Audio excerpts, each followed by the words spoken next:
Long before Ariel captured the hearts of Disney fans, there was a powerful African water goddess who inspired an entire religious following. I can't wait to learn more. I'm Claire. And I'm Vince. And this is Friends of Legend.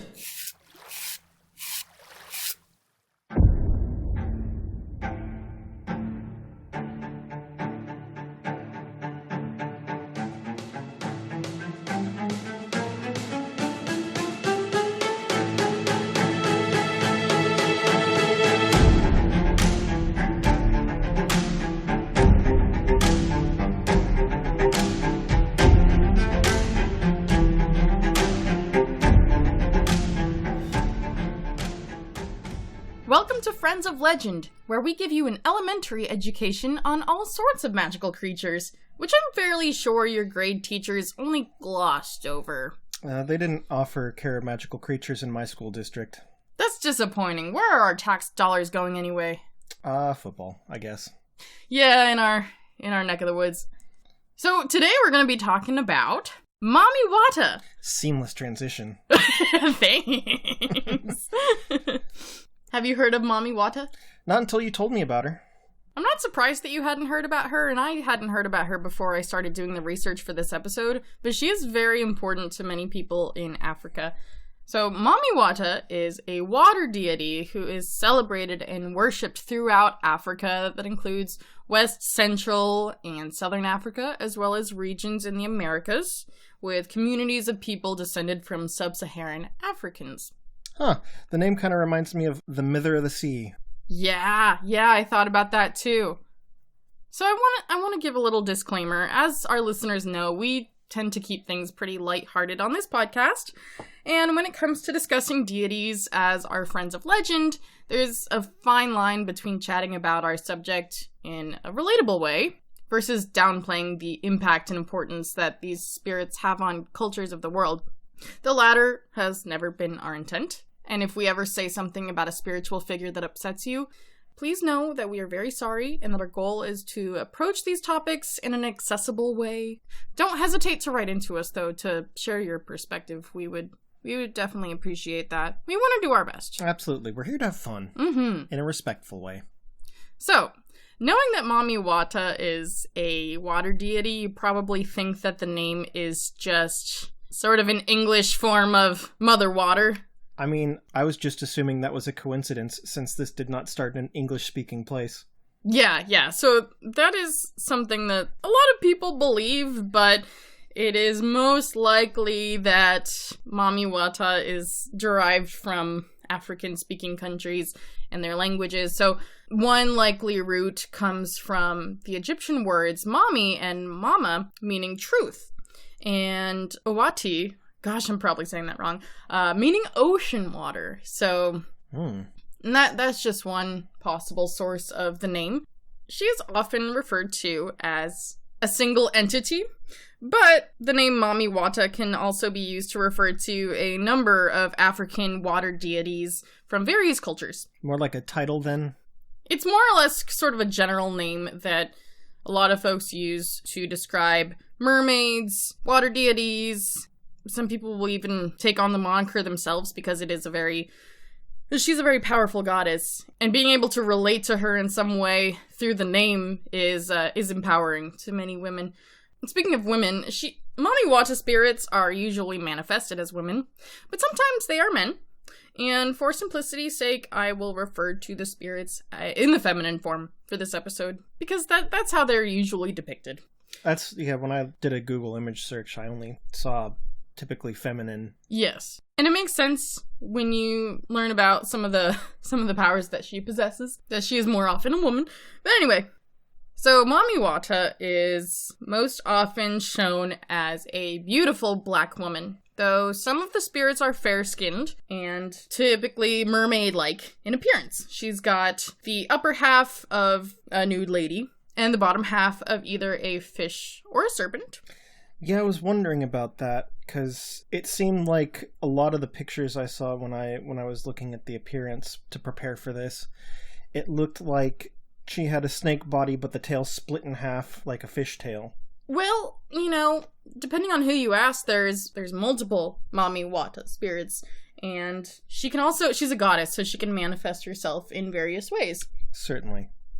So some Mami Wata spirits have kinky or curly African hair, or others have straight slick back hair. It's almost always black. But just think about how beautiful that curly hair would look underwater. Mm-hmm.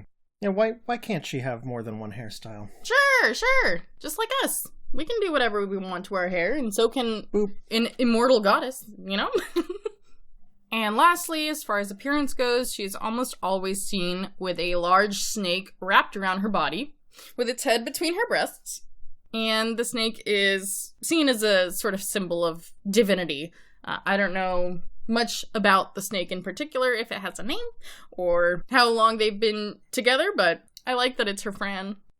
And besides the snake adornment, she also loves to carry expensive trinkets, like fancy mirrors, combs, jewelry, stuff that you would typically find a mermaid carrying. Yeah, I was going to say the mirrors and combs are very mermaidenly. Mm-hmm.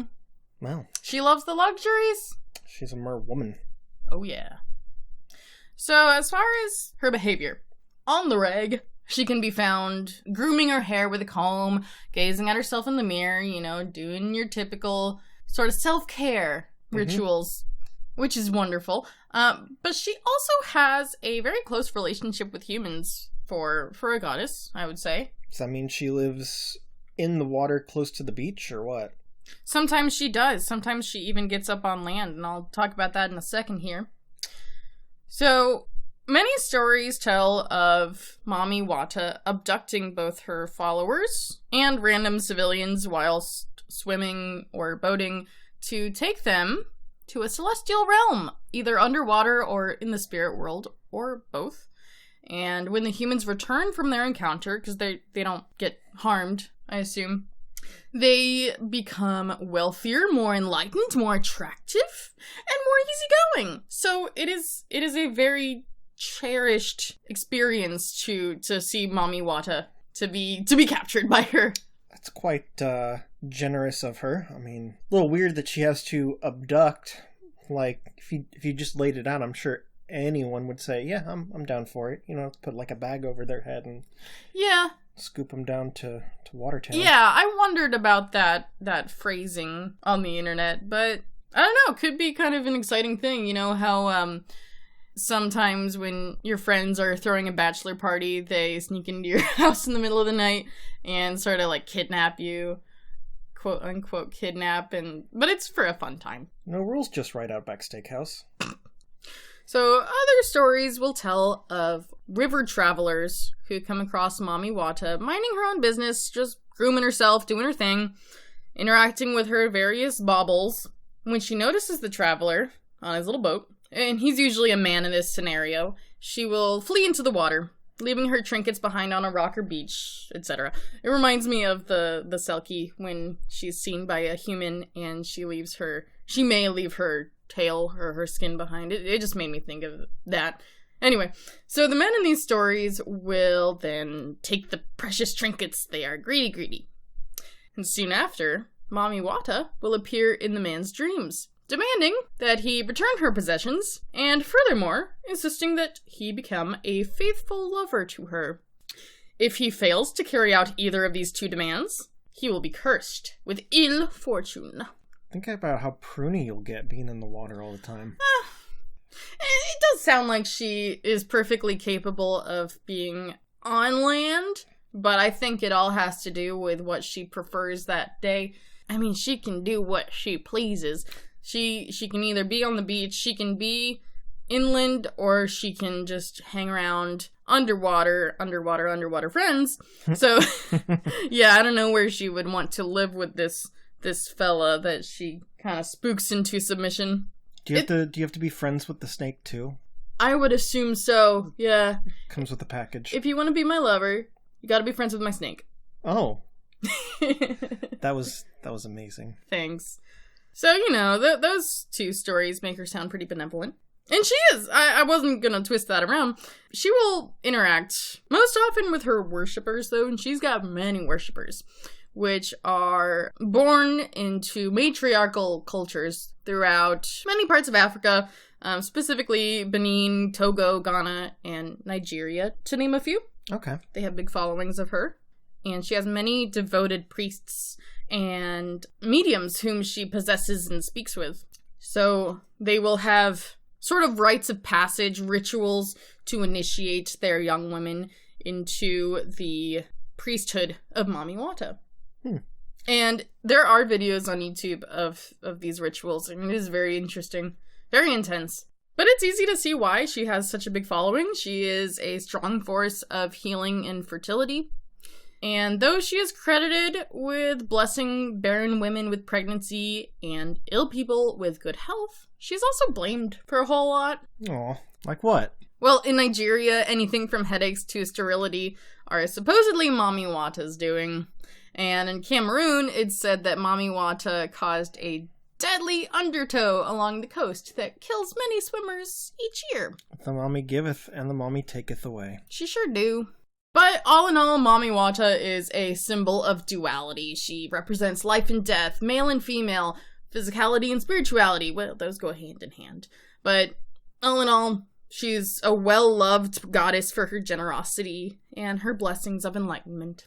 Also, little side note, when she does choose to manifest herself as a human, she may be found patronizing bars or market stalls. So that's fun. Why not? Because, the only bars she'd get in the water are sandbars.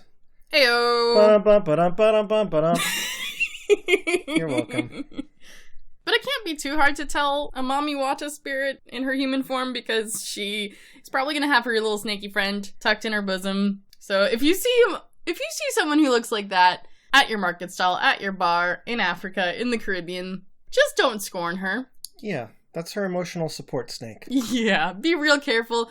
Don't tell her that she needs to take it outside. As far as representation of Mami Wata, she is an artist's muse. She is often the subject of paintings, music, poetry, films. There's a lot of Mami Wata short films on YouTube. I noticed that there were a lot of sculptures and carvings and bas reliefs. Yes, I was just about to say literatures and sculptures because she's a very beautiful being and she brings hope and inspiration to many people, many women. So I totally get it. It's a very powerful, evocative image too. It is. And she's also a symbol of sexuality. So, I mean, she's a hot mama. What can I say? So I definitely get why she is so prominent. Must be why she lives in the water. Yeah. But you can see all that artwork across West and Central Africa and in the Caribbean today. Very common there. She's just also very prominent in African folk art. Has been for a long time. As far as more Western or Northwestern works of art or media, not a ton of stuff that she features in, which is probably for the best because you don't want to misrepresent her. But she is featured in a Canadian supernatural drama show called Lost Girl. And it doesn't directly correlate with Mami Wata, but I just wanted to mention, a lot of people were upset when they found out that the live-action Little Mermaid featured a black mermaid, a black Ariel. But a lot of followers and lovers of Mami Wata are piping up and saying, hey, there's been a black mermaid around for centuries, so this ain't new. Yeah, a lot longer than Hans Christian Andersen's story, exactly. I suppose. Exactly. So think about Mami Wata when you watch that new movie, which I'm really excited about. Anyway, how are we going to become friends with Mami Wata? How are we going to become friends? I mean, it seems like all we have to do is get on the water and wait to be abducted. Yeah, I don't know how often she does that, but doesn't that sound like an invaluable experience? Anyway, as far as, making sure you're doing something that she likes, you're playing to her desires, she loves luxurious offerings. She loves delicious foods and drinks, including alcohol and Coca-Cola. Really? Heyo. Huh. Yeah, I watched a video of these women it was Ghana.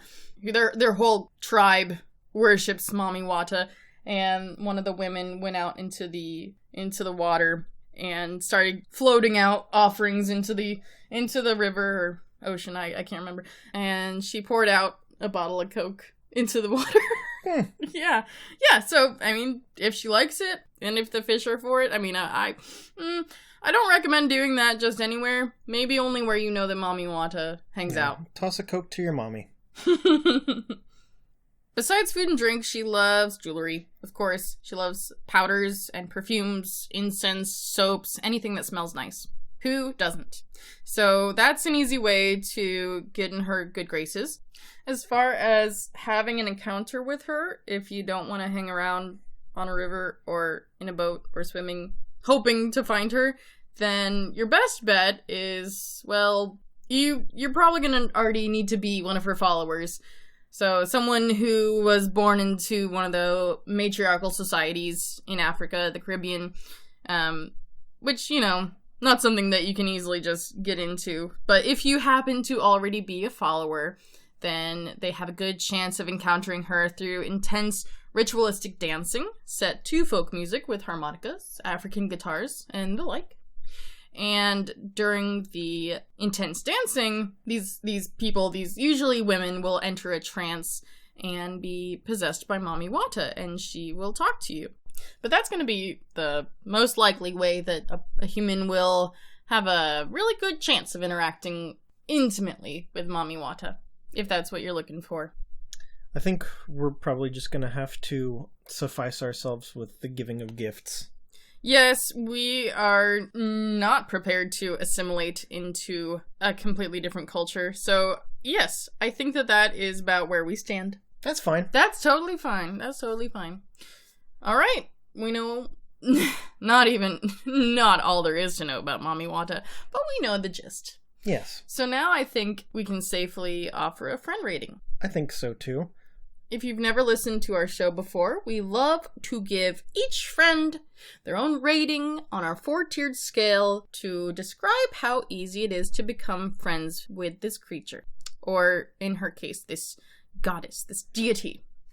So, this might sound silly comparing these ratings to a goddess, but that's just what this show does, so bear with us. I mean, Pegasus is the son of a god. Well, that's true.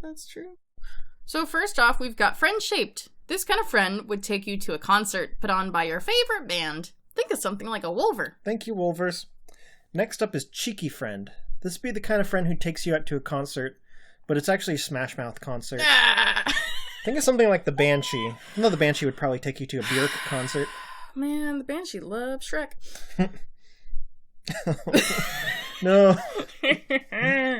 Next, we've got spicy friend. This kind of friend knows that you've got a backstage pass to see your favorite band, but they chloroform you after the show so that they can use the backstage pass for themselves. Think of something like a Thunderbird. Thunderbird, there's so many easier ways to get that pass. Yeah, come on, man. Where'd you get the chloroform anyway? Lastly is not a friend yet. This would be the kind of friend who would recreate a Gwar concert for you, but uses you as all the props. Oh, no. Think of something like the Mononongle. Oh, man, that's scary. All right. Knowing what you know? I mean, she sounds friend-shaped except for the whole abduction and the lack of emphasis she places on consent. So I might call her cheeky friend. Good point. You know what? I was teetering on spicy friend because she is blamed for maladies that occur across Africa. Things that, you know, I don't even know if they're within her control. I don't know if she's just blamed for them or if there's a good reason for it. But that doesn't seem to be her default behavior. So, yeah, I would have to go with cheeky friend. Yes. Cheeky friend.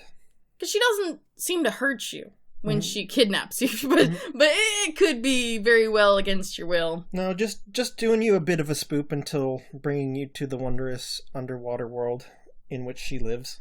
Kind of like the Naga Palace under the water. Hey, that's true. I wonder if she's got a Naga friend after all. Maybe. I mean, it's a long, long way.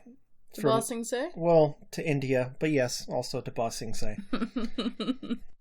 Thank you so much for listening to our episode. If you liked what you heard today, Don't forget to subscribe to us on whatever podcatcher you use. And you know what would really, really tickle us pink is if you shared us with a friend. Ooh, I'm tickled already. And it's so easy to share us with a friend. All you need to do is go to friendsoflegend.com. You can find all the ways of accessing us there. Let us count the ways. Let us not actually count the ways. That's exhaustive. But while you're there, you can read some FAQs, see transcripts of the episodes, even watch some Neep Time videos. Yeah, and you put up a couple new transcripts of the episodes, so those are great for our friends who are more of the reading kind than the listening to podcast kind. We also have some social medias. We're on Facebook, Twitter, and more recently YouTube, so we've got static videos of all of our episodes on YouTube. Except the Cockatrice and Basilisk episode. Yep, that is dynamic. That's a whole episode filmed right from our little apartment kitchen dining room. Complete with tea sips and kitty cats. Yeah. And if you have a friend of legend that you're just dying to get us to talk about, you can write into us at friendsoflegend@gmail.com, or you can go to friendsoflegend.com and send us an email that way, or just write into us on social media. There's so many ways. We're all over the internet. We're accessible. You gotta be. Yeah. And don't forget, new episodes come up every other Saturday. So 2 weeks from this episode, you'll hear another one, and so on and so forth. Yes, and I have a really good Christmassy Yuletime one coming up for my next one. Yeah, that's 4 weeks from now, though. I'm not going to give you a hint on what mine is. Oh, I don't even know. And that's 100% not because I haven't picked it out yet. Right. Thank you for being patient with us, by the way, for the reduced schedule of uploading. It really helps us to work on the quality of the show. And the quality of our lives. The quality of our lives, first and foremost. Because we have a wedding of legend to plan. And you know what? Weddings don't plan themselves. No. As it turns out. That's too bad. Thanks again for listening. And remember, when it comes to Friends of Legend, charm them. Do not harm them.